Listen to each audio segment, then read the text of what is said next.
નમસ્કાર દર્શક મિત્રો, હું શીતલ મહેતા ન્યૂઝ ઓફ કચ્છમાં આપનું સ્વાગત છે। આજે તારીખ 11 સપ્ટેમ્બર 2024। જોઈએ આજના સમાચાર। સોફ Kutch power by Opal electronics, LG best shop, Vijaynagar road Bhuj, Rambag road Adipur. Power by KC jewellers, latest fashion ડિઝાઇનના ઓર્નામેન્ટ્સનો વિશ્વાસપાત્ર શોરૂમ, હોસ્પિટલ રોડ ભુજ।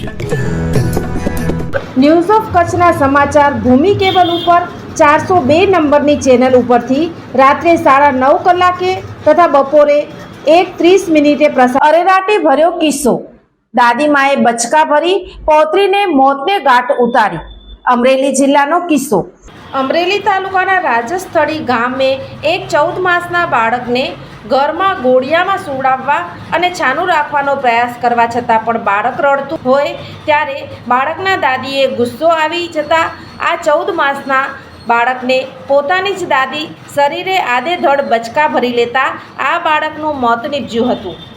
આ ઘટનાની માહિતી અમરેલી તાલુકા પોલીસને મળતા પોલીસે ઘટના સ્થળે પહોંચી અને બાળકને સુવડાવવાના ગોળિયા નજીક બાળકનો મૃતદેહ મળી આવતા પોલીસે બાળકના મૃતદેહને પોસ્ટમોર્ટમ માટે ખસેડેલ, જ્યાં આ બાળકની હત્યામાં નવો ફણગો ફૂટતા પોલીસે બાળકની દાદીની અટકાયત કરી તપાસ હાથ ધરી છે।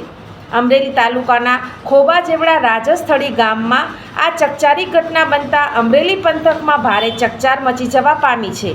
આ બનાવમાં વિભાગીય પોલીસ વડા ચિરાગ દેસાઈએ જણાવ્યા અનુસાર અમરેલી તાલુકાના રાજસ્થળી ગામે રહેતા કુલસનબેન હુસેનભાઈ સૈયદ ગઈકાલે સાંજના 4:30 થી 5ના સમયે પોતાના ઘરે પોતાના જ એક 14 માસના પૌત્ર અલીરજાક રફીકભાઈ સૈયદ નામના બાળકને પોતાના ઘરમાં ગોળિયામાં સુવડાવતા હતા અને રડતા બાળકને છાનું રાખવાનો પ્રયાસ કરવા છતાં પણ આ બાળક રડતું હતું ત્યારે બાળકના દાદી કુલસનબેન હુસેનભાઈ સૈયદને ગુસ્સો આવી જતા પોતાના જ 14 માસના પૌત્રના શરીરે આડેધડ બચકા ભરી લેતા આ 14 માસના બાળકનું મોત નીપજ્યું હતું।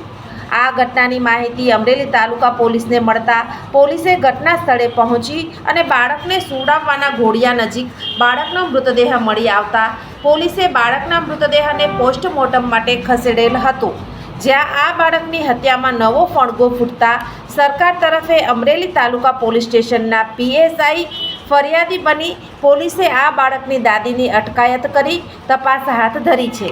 અમરેલી તાલુકાના ખોબાજેવડા રાજસ્થળી ગામમાં આ ચકચારી ઘટના બનતા અમરેલી પંથકમાં ભારે ચકચાર મચી જવા પામી છે।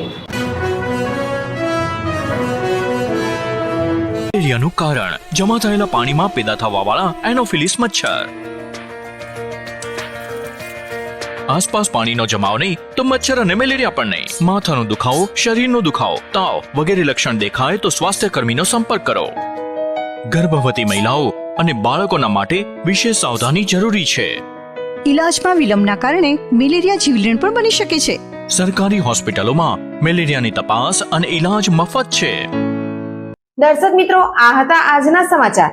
આવતીકાલે ફરી મળીશું, ત્યાં સુધી મને રજા આપશો। નમસ્કાર।